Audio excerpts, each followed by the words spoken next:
Until lately, I thought I was marrying the love of my life, Tessa, 26F. We'd been together for 4 years, and for the most part, I thought we were solid. But now I'm sitting here, wondering why I didn't see this coming sooner. Tessa and I met at a birthday celebration, introduced by a mutual friend.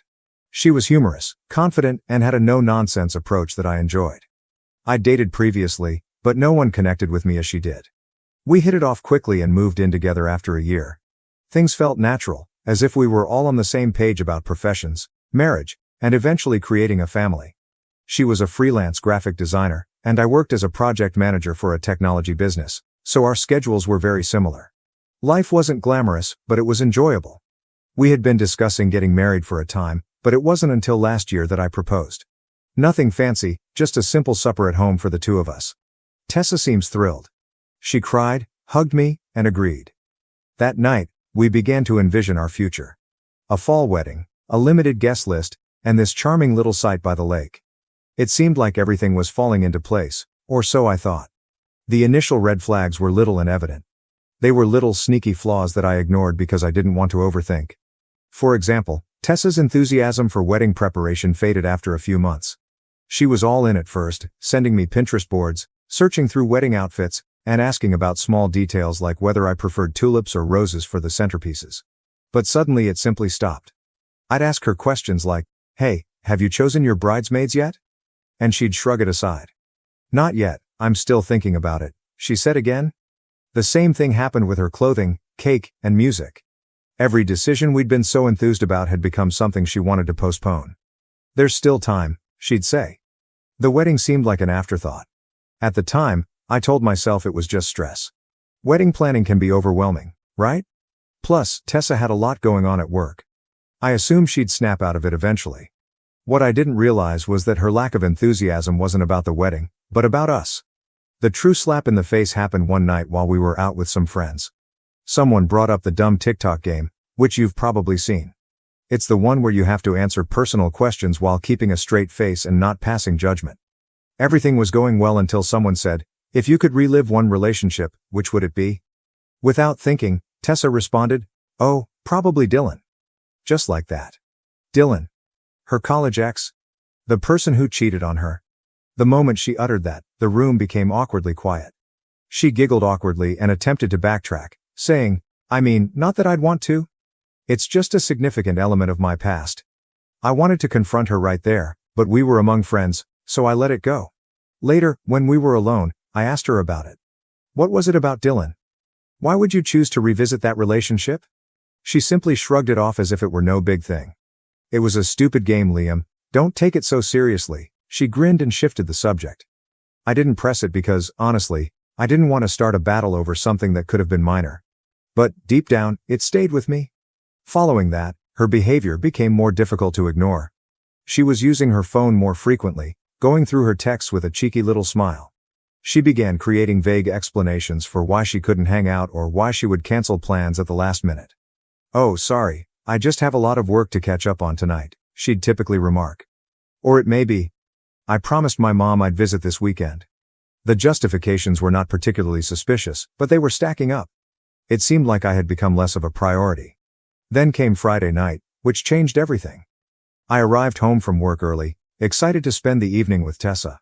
I was hoping we might order in and binge watch something, a quiet night. When I came in, however, the atmosphere seemed odd. She was seated on the couch, holding her laptop, but she wasn't working. She was staring at the screen, absolutely unfocused. "Hey, I'm home," I murmured, hoping to relieve the tension. "You're early," she said, as if it were a negative thing. I shrugged it off and went into the kitchen to begin preparing dinner, but the silence in the house was oppressive. Usually, she'd ask how my day was or tell me about her own. What about tonight? Nothing. Finally, I looked around and asked, "Is everything okay?" She shut her laptop and glanced at me. "Actually, there's something I need to talk to you about." And my stomach sank. You know how you feel when you know something horrible is going to happen but you can't stop it? That was me, standing there like an idiot with a spatula in one hand. I approached and sat across from her. "All right," I said. "What is going on?" She paused, as if she were trying to find the proper words. She just came out with it. "I've been thinking about us." "And about Dylan?" I swear that I almost laughed. Dylan, are you serious? What about him? She bit her lip and avoided my gaze. I suppose I need some time to consider things through. I'd like to take a break and see whether there's still something there with him.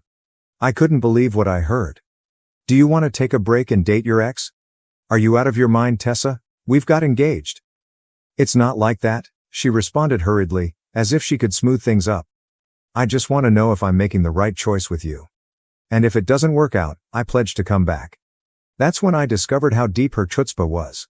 She assumed I would sit around and wait for her to decide whether I was good enough. Something inside me moved at that very instant. I did not yell or blow up. I just sat there staring at her, wondering how the hell I hadn't seen this coming. I wasn't sure how to answer at first. My fiancée recently informed me that she wants to take a break to explore things with her ex, Dylan. What can you say to that? Finally, I asked. So, what does this break mean to you? My voice came out more calmer than I felt. She straightened up slightly, as if she had been ready for this conversation. I believe we need some space to figure things out. I'll take some time to see if my feelings for Dylan are genuine, and you are welcome to ponder on us as well. I couldn't believe the audacity. Wait, I replied, leaning forward. You're saying you need to date your ex, but I need to reflect on us? What kind of backwards logic is that? Tessa sighed, as if I were the one acting unreasonable. It's not about you doing something wrong, Liam. This is about me figuring out what I need. She seemed to have practiced this. The way she spoke, the way she avoided eye contact, it was as if she had already decided this was going to happen and simply wanted me to accept it. You know this sounds insane, right? I muttered. You don't just put your fiancé on hold while you go play what if with some guy who treats you like garbage. Her face tightened, and for the first time, I realized how stubborn she could be. I'm not asking for permission, Liam. I'm telling you what I need. That one landed differently. I wasn't just sad anymore, I was angry. I stood up and began pacing, hoping to calm myself down. So what, Tessa?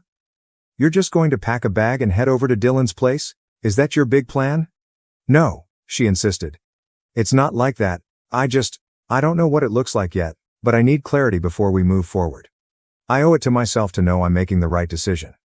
You owe it to yourself? I asked, laughing cruelly. And what about what you owe me?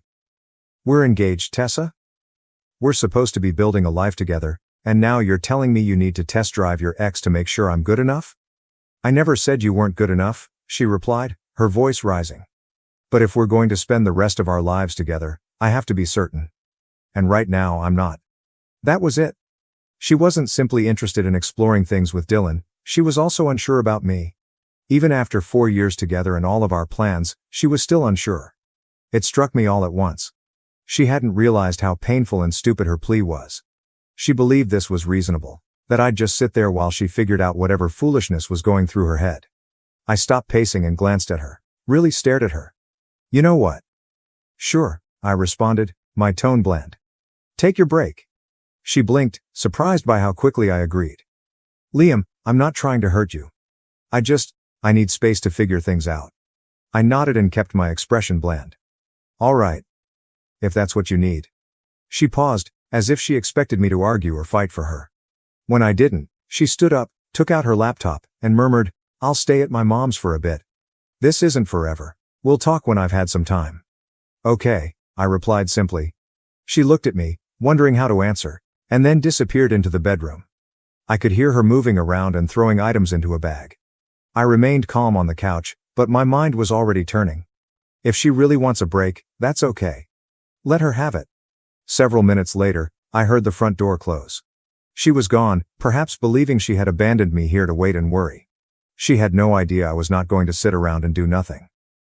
She could have her fantasy, but I had other ideas now. I'll provide an update once I've set some things in motion. This is not going to end the way she expects it to. Update 1. Thank you for your feedback and suggestions on my last post. A lot has happened this week, and I'd like to report how things are going. First and foremost, I want to thank everyone in this community for their wonderful support. Many of you mentioned that I don't just sit around waiting, and you were correct. I've been busy putting everything into motion. First, I called my pal Noah.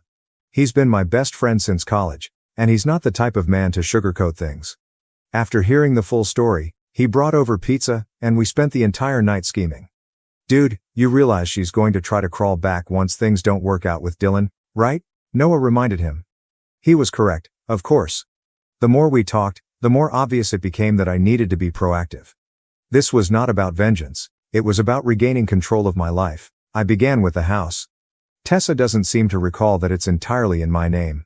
She loves to act as if it's our home, always talking about the curtains and paint colors she chose, yet I'm the one who pays the mortgage. I phoned a realtor first thing Monday morning.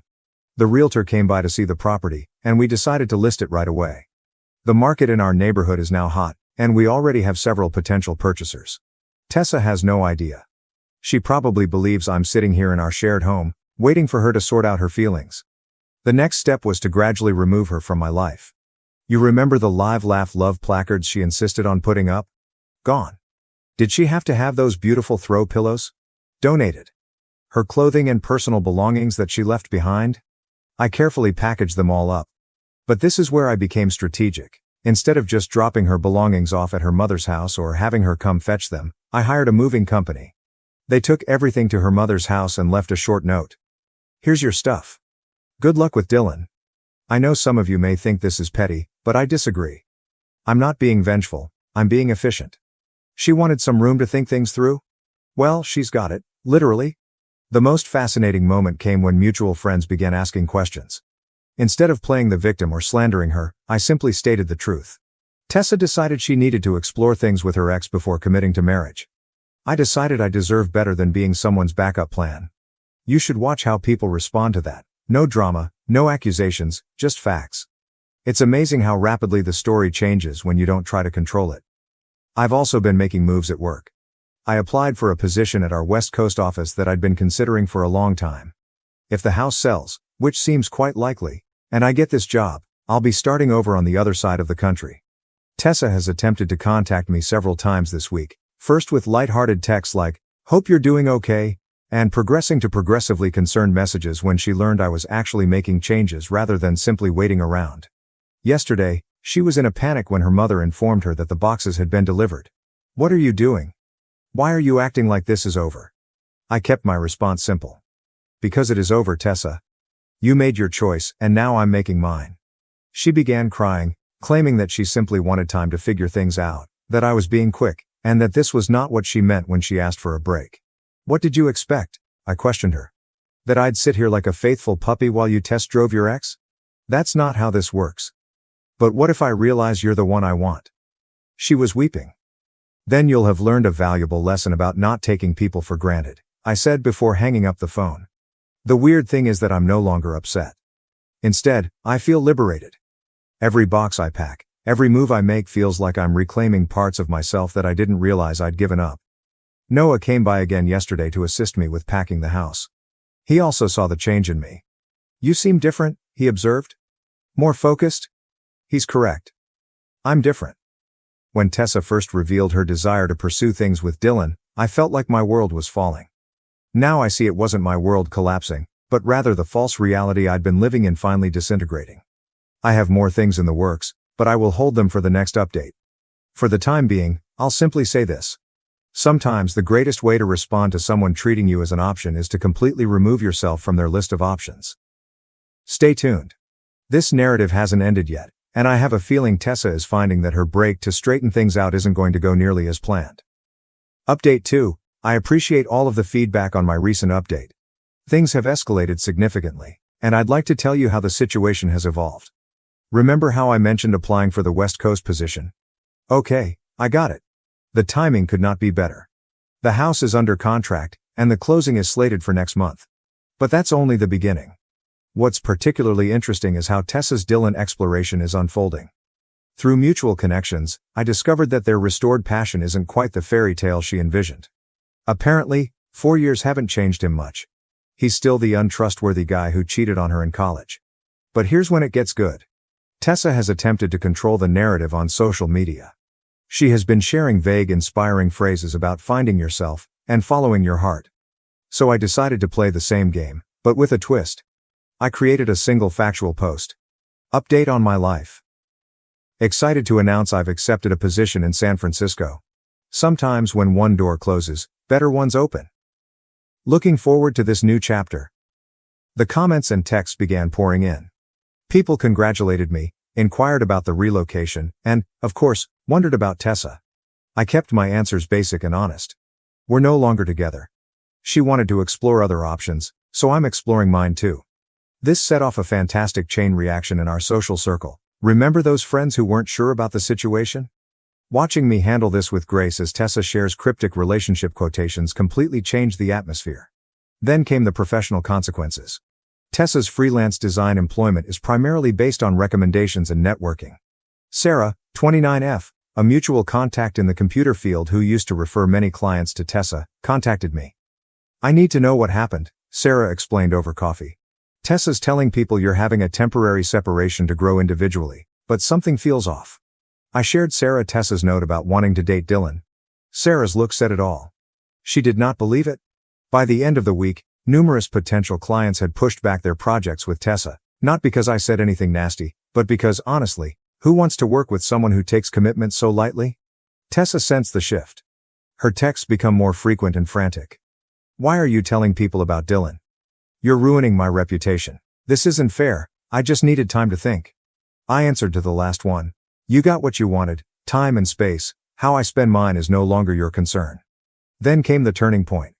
Dylan, in his wonderful wisdom, shared a photo of them together at the restaurant where Tessa and I had our first date. It was evident she was attempting to recreate our history with him. It was both sad and funny. The post didn't last long, but the damage was done. Our friends witnessed it, and the remaining few individuals who supported Tessa's finding myself story lost respect for her. Even her own sister contacted me. I'm so sorry about how she's handling this. You deserve better. What is the most satisfying part? I didn't have to be vengeful. I simply lived my life freely and honestly, whereas Tessa attempted to play both sides. The truth has a way of emerging. She visited my office yesterday. Dylan seemed to have already revealed his true colors, flirting with other women, being untrustworthy, a familiar story. She was crying. I made a huge mistake, she cried. I was scared of commitment. I thought I needed to know if there was something better out there, but I was wrong. You're the best thing that ever happened to me. I simply gazed at her calmly. No, Tessa. The best thing that ever happened to me was you showing your true colors before we got married. She attempted to argue, claiming that we could fix this, that she would go to counseling, and that she would prove she could be trusted again. I simply shook my head. You don't get it, do you? This isn't about Dylan anymore. This is about you thinking you could keep me as a backup while you explore your options. That's not love, that's convenience. She left my office distraught, but I felt better than ever. The house closes next week, the majority of my belongings are packed, and my new life in San Francisco begins in a month. The funny thing is that some folks think I'm being overly tough. Everyone makes mistakes, they explain. However, this was not a mistake, it was a choice. There are actually several options available. Each time she texted Dylan. Every time, she lied about where she was. She spent every second planning to put our romance on hold. These were all options. I'll provide another update once the move is complete. For the time being, I'll leave you with this. Sometimes the best revenge isn't getting even, but rather getting better. And this is exactly what I'm doing. Next update. Update 3. Thank you for following my journey. This will be my final update, and I have some interesting developments to report. San Francisco is everything I imagined it would be. My new apartment has a stunning view of the bay, and the tech scene here is fantastic. My new office team is fantastic. It's refreshing to be around people who prioritize growth and innovation over drama. But first, let me catch you up on how things ended back home. The closing went smoothly, and the house actually sold for more than the asking price.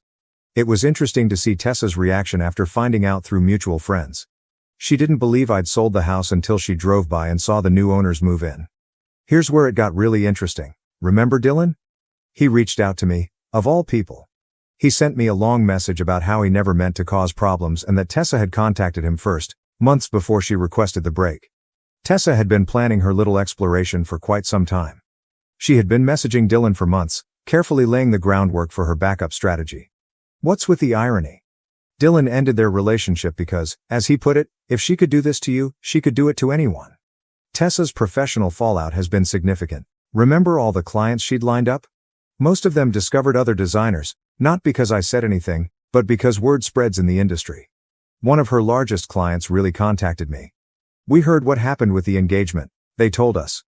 We're looking for someone who can commit to long-term projects. Do you know any reliable designers? I recommended a talented acquaintance of mine, and she received the contract. Karma, I suppose. Tessa's social media meltdown has been something to see. Then came the sorrowful quotations about losing your sweetheart, followed by angry posts about toxic people who can't handle growth. Finally, she made urgent attempts to show everyone how delighted she was.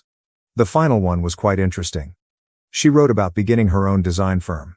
3 days later, she began sending out job applications. Last week, her sister contacted me again. Tessa has apparently been staying with their parents, stating she needs time to heal from our separation. Her sister's exact words were, "She really thought you'd wait for her. When you sold the house and moved, it broke her fantasy completely." The most reassuring moment occurred during a video call with our old friend group. They were telling me about local gossip, and someone described seeing Tessa at a coffee shop, explaining to a potential customer why her portfolio website was down. Apparently, she forgot that I was the one who set it up and maintained it. She couldn't figure out how to restore her hosting membership when it expired. Not my concern anymore. My new life here is coming together well. I've joined a local rock climbing club, begun taking Spanish lessons, and even adopted a dog from a local shelter. His name is Zeus, and he's a greater companion than my ex-fiancée. The tech community here is really inviting. Last week, I was invited to speak at a developer conference, which would not have happened if I had stayed at home. It's amazing what you can accomplish when you're not dragging dead weight. I had one last interaction with Tessa. She sent me an email requesting some old images from our shared cloud storage. I had previously downloaded what I wanted and terminated the account several weeks ago. Her email stated, "I know you're trying to erase me from your life, but you can't just delete our memories. Those 4 years meant something." My reply was simple. "You're right. Those years taught me what I don't want in a partner. Thanks for the lesson." Some mutual acquaintances believe I am being very harsh and should be more understanding of her moment of confusion. However, that wasn't a moment. It was a calculated decision to keep me as a safety net while she pursued what she believed to be a better option. What is the most important thing I've learned from all of this? Sometimes the worst things that happen to you result in the best outcomes. If Tessa hadn't shown her true colors, I could have married her, only to learn her genuine personality years later, possibly with children in the mix. Instead, I'm in a lovely city with a wonderful job, making new friends, and feeling optimistic about the future. The anguish of betrayal has been replaced by thankfulness for the gunshot avoided. Thank you to everyone who has followed the story and offered advice. Your encouragement helped me remain strong when I might have faltered. And for anyone going through a similar situation, know this. When someone shows you who they are, believe them the first time. Don't wait around for them to alter their mind about you. Life is too short to be someone's backup plan. Sometimes the best thing you can do is walk away and make things better for yourself. That's it for now, guys. This chapter of my life has officially ended, and I couldn't be more excited for the next one to begin. Take care, and thank you for everything. Thank you for watching. If you haven't subscribed yet, please do so and hit the notification bell to stay updated with more shocking real-life stories happening around you.